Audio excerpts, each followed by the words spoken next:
નમસ્કાર. વડિયાના વાવડમાં આપનું હાર્દિક સ્વાગત છે.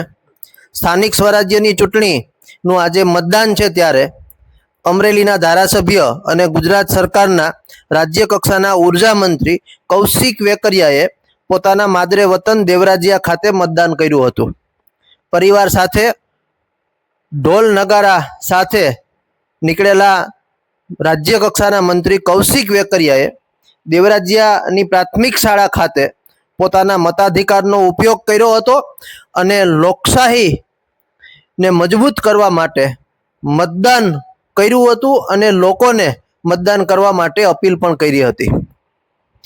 અમરેલીના ધારાસભ્ય અને ગુજરાત સરકારના વર્તમાન રાજ્ય કક્ષાના ઉર્જા મંત્રી કૌશિક વેકરિયાએ પરિવાર સાથે પોતાના માદરે વતન દેવરાજીયા ખાતે મતદાન કર્યું હતું અને લોકોને મતદાન કરવા માટે અપીલ કરી હતી. ત્યારે લોકશાહીને મજબૂત કરવા માટે અવશ્ય મતદાન કરવું જોઈએ. પોતાના મતાધિકારનો એક નાગરિક તરીકે ઉપયોગ કરવો જોઈએ. ત્યારે આ બાબતે રાજ્ય કક્ષાના મંત્રી કૌશિક વેકરિયાએ મતદાન કર્યા બાદ શું પોતાની પ્રતિક્રિયા આપી હતી, ચાલો સાંભળીએ તેમના જ મુખેથી. અમરેલીના દેવરાજીયા ખાતે રાજ્ય કક્ષાના મંત્રી અને અમરેલીના ધારાસભ્ય કૌશિક વેકરિયાએ પરિવાર સાથે મતદાન કર્યું છે ત્યારે તે સમયે તેણે શું જણાવ્યું છે, ચાલો સાંભળીએ.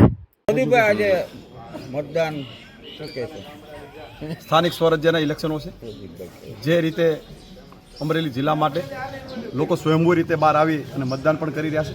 સ્થાનિક સ્વરાજ્યના જ્યારે ઇલેક્શન હોય ત્યારે સૌ લોકોને હું નમ્ર અપીલ પણ કરું છું કે આપણે આપણો મતદાનનો અધિકાર છે એ પ્રકારે આપણે મતદાન 100% કરવું પણ જોઈએ. કોઈ પણ વ્યક્તિએ મતદાન કર્યા વગર ના પણ રહેવું જોઈએ.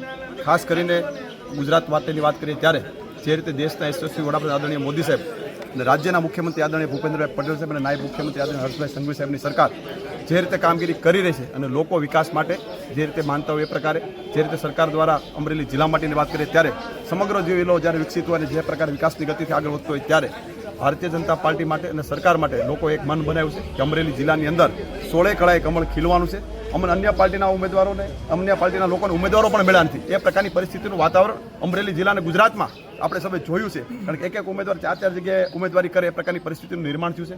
તાલુકાને કંઈક ઉમેદવારો મળ્યા નથી, અમુક જગ્યાએ અન્ય જગ્યાએ લડવા ગયા એ પ્રકારની પરિસ્થિતિ જ્યારે થતી હોય ત્યારે લોકોએ 100% મન બનાવ્યું છે કે અમરેલી જિલ્લાની અંદર ભારતીય જનતા પાર્ટીનું કમળ એ 16 કળાએ ખીલવાનું છે. એમાં કોઈ શંકા નથી. મતદાનનો ઉત્સાહ કેવો છે? તમે જોઈ રહ્યા છો કે તડકા એટલા હોવા છતાં પણ લોકો સ્વયંભૂ પરિવાર સાથે મતદાન કરવા માટે આગળ વધી રહ્યા છે.